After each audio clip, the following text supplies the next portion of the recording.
Gabungkan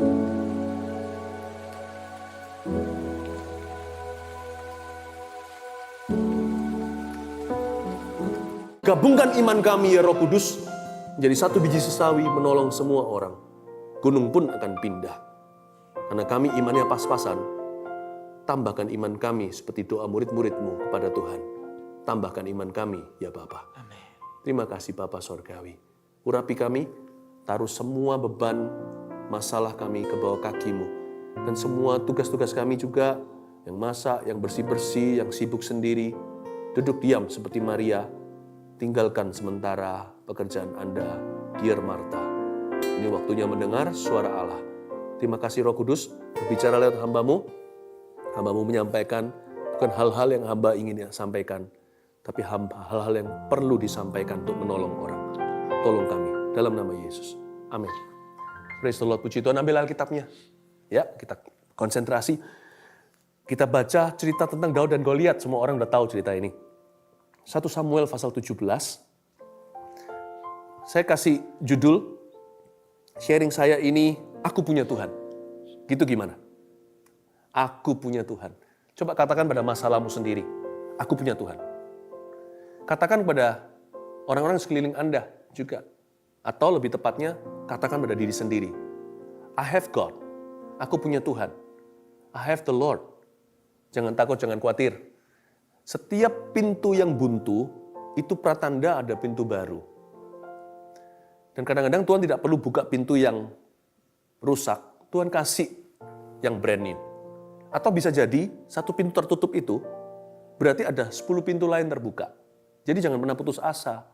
Dalam Yesus kita nggak bisa kalah, selama kita percaya. Di balik setiap pintu yang tertunda, berarti ada deposito sorga di baliknya. Nantikanlah, ketika dalam kesesakan, jangan menyerah.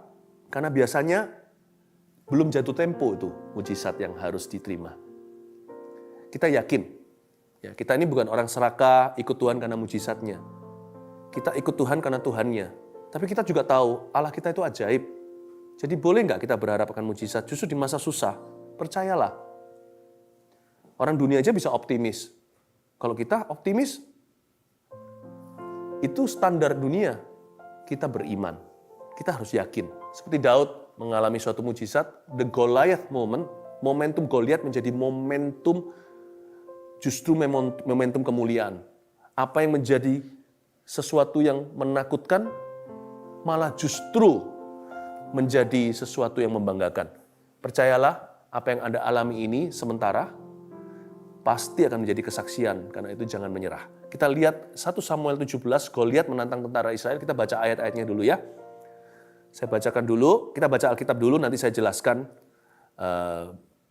rema-rema Tuhan. Goliat menantang tentara Israel. 1 Samuel 17 ayat 1, orang Filistin mengumpulkan tentaranya untuk berperang.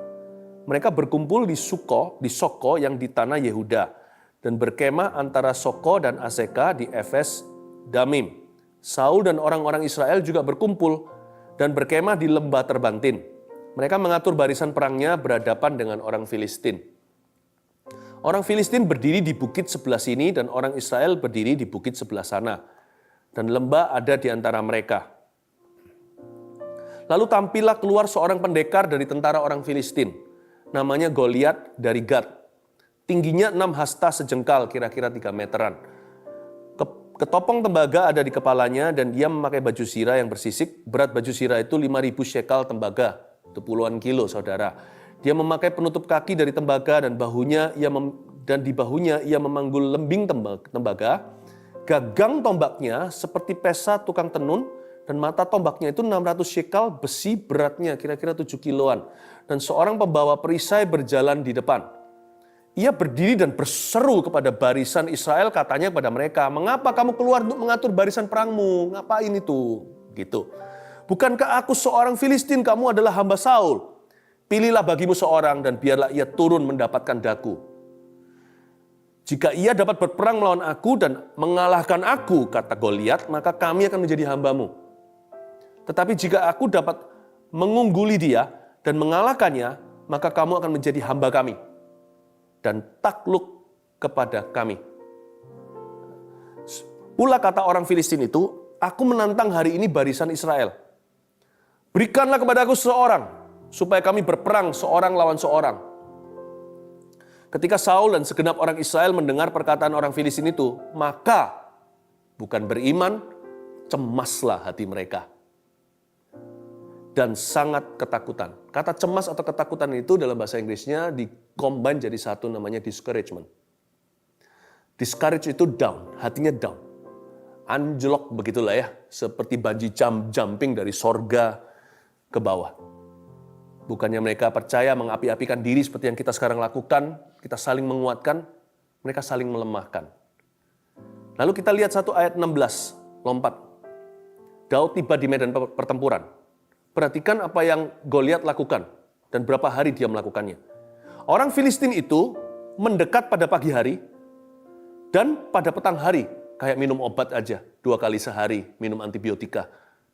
Tapi yang dilakukan oleh Goliat adalah taunting itu apa? Menggertak orang Israel. Tetapi demikianlah ia tampil ke depan 40 hari lamanya orang Israel makan pil pahit antibiotika roh ketakutan pagi dan malam. Semua ini terjadinya di sebuah lembah namanya Soko di daerah Yehuda. Di situ orang Filistin berkumpul termasuk jagoan perang mereka Goliat dari Gad yang tingginya 3 meteran. Kenapa di tanah Yehuda? Yehuda artinya rumah puji-pujian. Yehuda itu artinya praise. Seharusnya kan ada pujian untuk Tuhan. Tapi kenapa Filistin berjaya? Inilah ujian iman. Ketika harusnya orang Israel itu di tanah nubuatan, di mana di tempat itu yang paling pas dilakukan adalah memuji Tuhan, di situ malah justru mereka dicemoohkan oleh musuh dan masalah mereka. Jangan lihat Goliatnya, lihat tempat Anda berdiri. Anda anak Tuhan bukan? Anda berdiri di atas dasar batu karang yang teguh loh. Jangan lihat musuh, lihat upon which you are standing. Di mana Anda berdiri di atas firman. Lihat Yehuda, bukan Filistinnya. Lihatlah janji Tuhan. Pandanglah Yesus sekalipun belum terjadi sesuatu. Seluruh bangsa Israel ketakutan. Percuma mereka cemas hati. Cemas tidak membawa mereka keluar dari masalah, malah menjerumuskan. Iman juga nggak tentu langsung otomatis mengeluarkan kita dari masalah. Tapi iman, dalam iman ada pengharapan. Iman itu berujung kemenangan, mungkin nggak semalam. Jadi kalau saya suruh pilih sesuatu yang pasti, sudah pasti kalah dengan sesuatu yang ada chance, ada kesempatan untuk menang, saya pasti pilih kemenangan. Pilihlah untuk percaya. Karena kalau ragu itu ujungnya kalah. Udah nggak usah diimani, pasti terjadi. Kalau bimbang, pasti jatuh. Kalau cemas hati, pasti habis. Pasti dikalahkan oleh musuh. Nah, saya suka sekali sebenarnya dengan gertakannya si Goliat. Dia menggertak 40 hari loh. Pagi malam seperti orang minum obat. Gertakannya begini. Hey, masa nggak ada tentara di antara kalian yang bisa lawan saya? 1 lawan 1 dong, 1 on 1. Kalau kami kalah, kami akan jadi hambamu. Kalau kamu kalah sama kami, kamu jadi budak orang Filistin. Pilih hari ini. Masalah atau problema itu menjadi tuan atas kita atau menjadi hamba kita. Kalau masalah atau problema kita menjadi tuan atas hidup kita, kita pasti dijajah dan cengkramannya akan selama-lamanya. Kalau nggak depresi udah untung-untungan, bisa berakhir bunuh diri, putus asa, jadi gila. Karena problema, masalah adalah tuan yang sangat keji, sangat kejam. Tapi kalau masalah dari awal segede Goliat pun 3 meter kita aja nggak sebesar itu.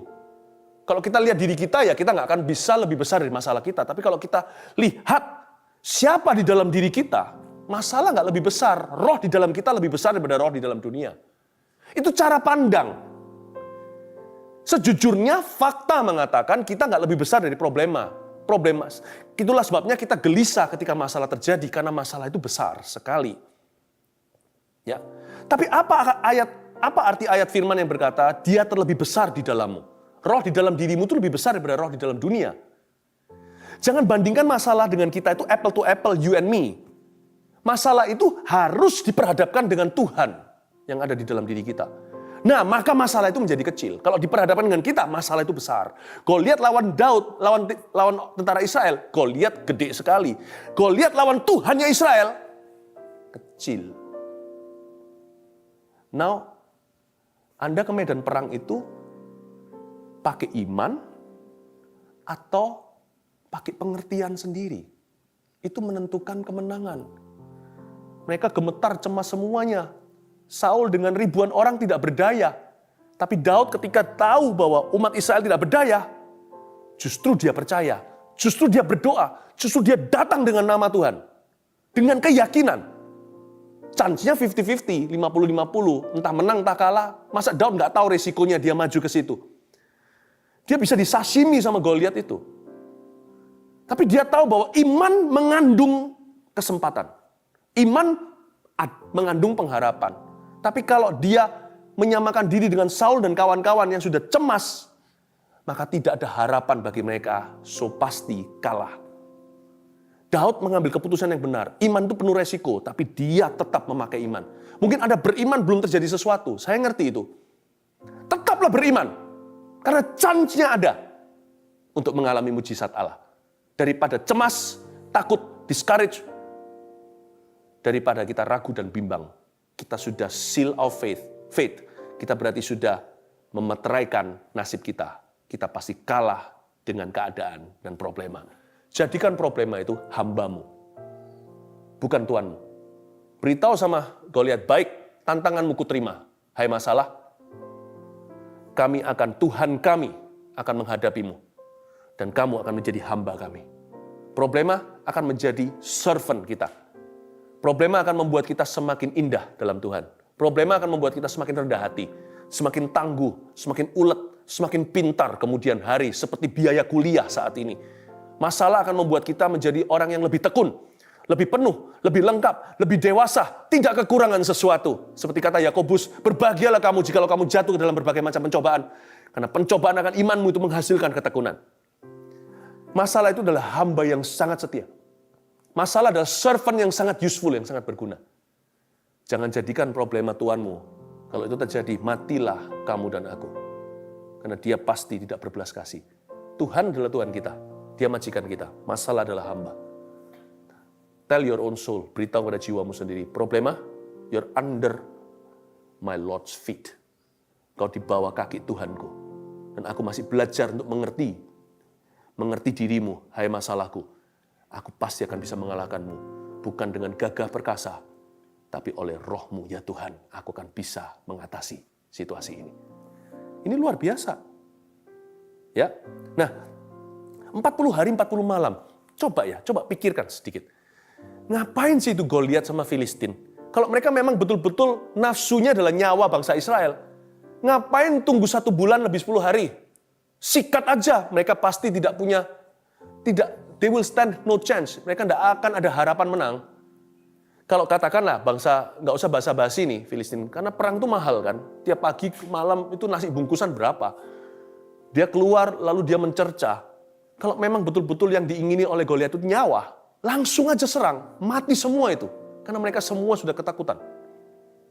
Jadi saya rasa dalam problema kita yang diinginkan oleh setan, bukanlah nyawa kita ternyata.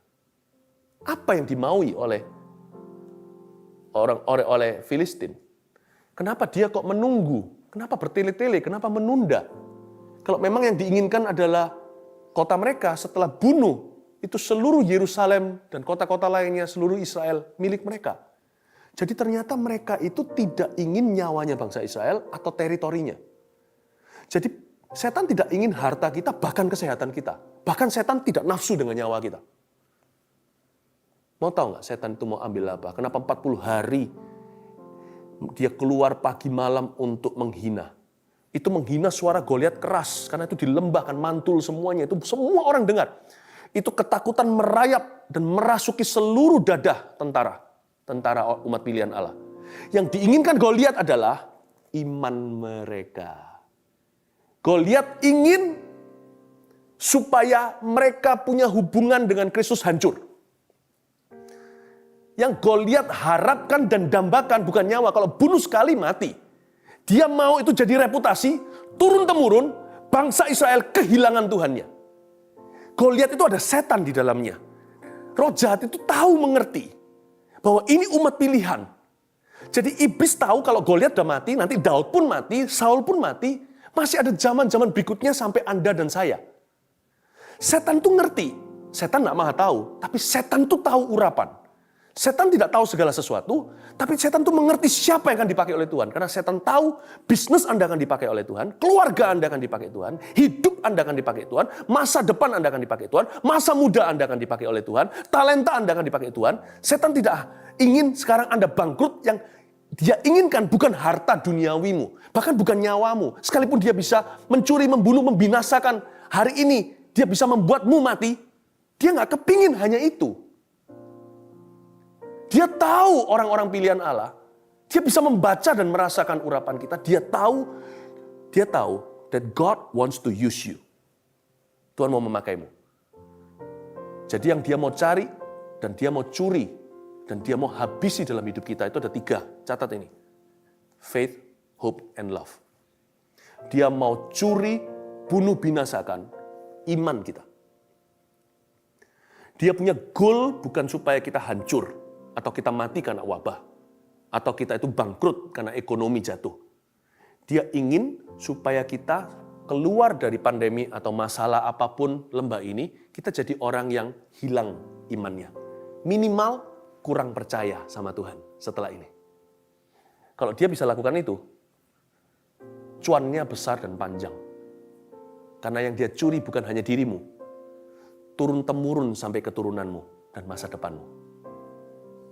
Dia bisa menggagalkan rencana Allah bukan hanya dalam hidup Anda, tapi dalam hidup orang lain melalui hidup Anda juga. Yang dia mau curi kedua adalah pengharapanmu. Iman, pengharapan, dan kasih. Kenapa pengharapan? Dia mau kita menjadi orang yang lebih ateis atau ateis sama sekali. Lebih baik lagi.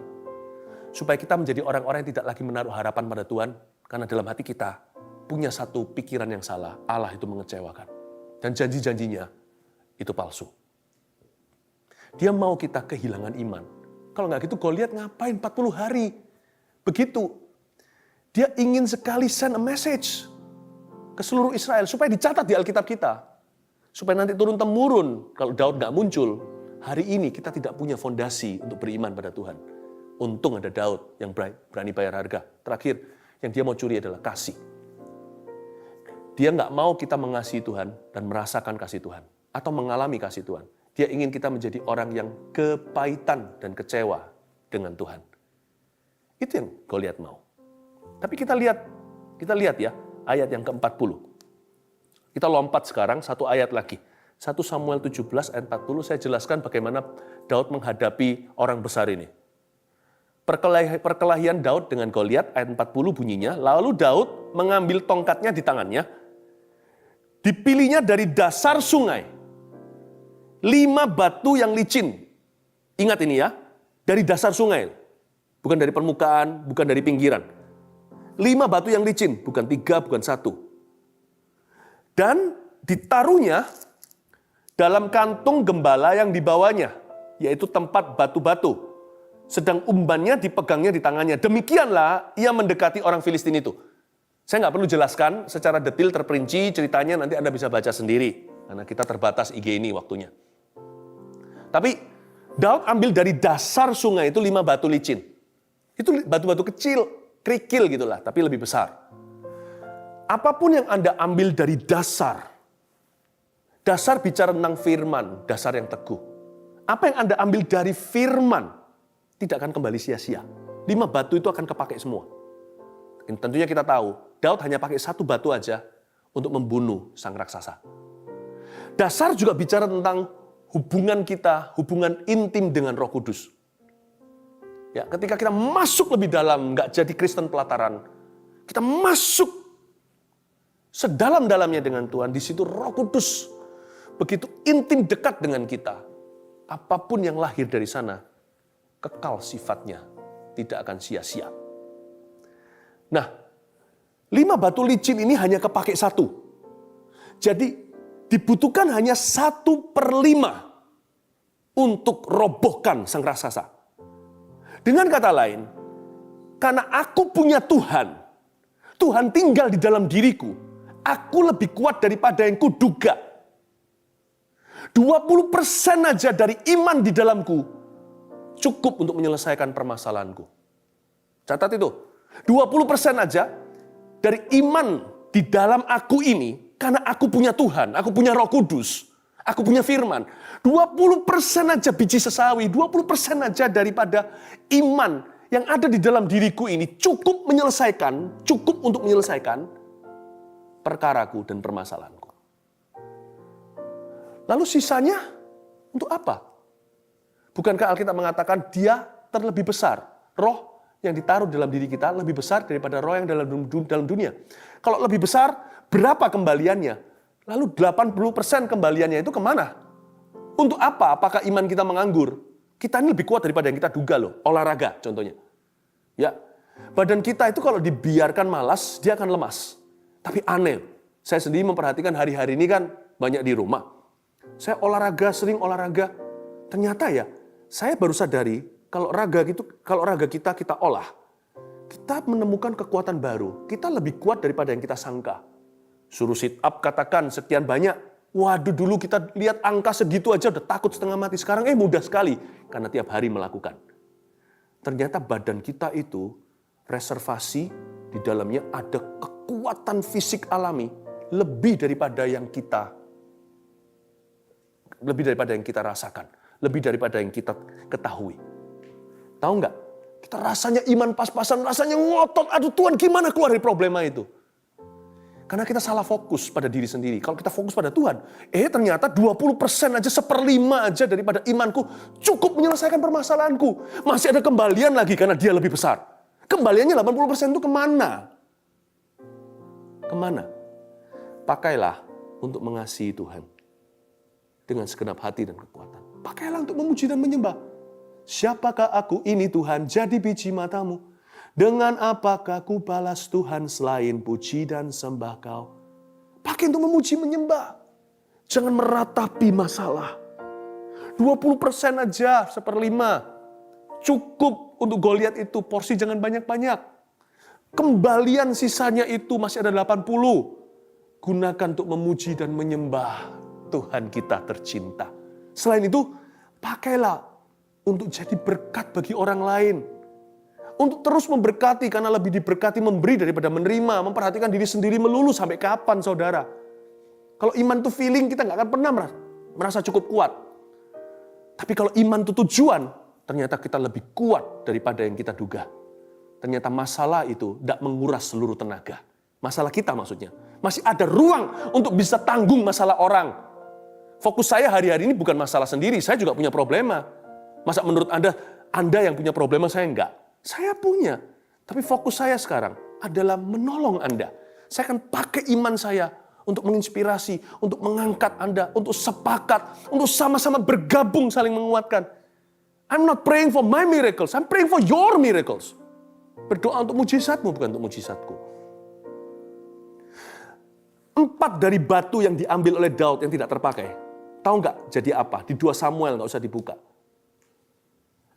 Ada 4 raksasa lain yang dibunuh nantinya. 4 batu itu, nggak tahu Daud taruh di mana, tapi menjadi simbol secara profetik. Later on nanti dalam kehidupan Daud membangkitkan orang-orang gagah perkasa. Ada 4 raksasa lain sebenarnya yang terbunuh di 1-2 Samuel. Itu bukan 1 Goliat, 5 Goliat semuanya. Itu semuanya jagoan perangnya Filistin, orang-orang langka. Karena mereka mati semuanya, tunduk tuh Filistin menjadi tukang rodi di bawah pemerintahan Daud. 4 raksasa yang lain itu dibunuh oleh orang-orang Daud. Bahkan salah satunya dibunuh oleh keponakan Daud sendiri. Anak kakaknya Daud, Semai. His son killed Goliath's brother. Putranya membunuh saudaranya Goliat dari Gad. Ternyata Goliat ini papa mamanya melahirkan anak-anak gede-gede sekali. Dan orang-orang ini tentunya sudah punah hari ini kena perang. Tapi zaman dahulu kala, arkeologi pun mengetahui bahwa ada orang-orang dengan fisik raksasa di daerah-daerah Timur Tengah sana. Dan ini 5 jagoan utama killed by David and his men.